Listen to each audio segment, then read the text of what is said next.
തൊഴുതു മടങ്ങുമ്പോൾ തോന്നും ഒരു വട്ടം കൂടി തൊഴേണമെന്ന്.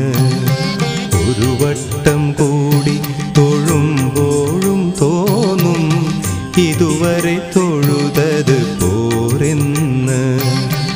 അകതാരിൽ നിറയുമീ അനുപമ നിർവൃതി ഗുരുവായൂരമ്പലത്തിങ്കൽ മാത്രം. ഒരു നേരം തൊഴുതു മടങ്ങുമ്പോൾ തോന്നും ഒരു വട്ടം കൂടി തൊഴേണമെന്ന്.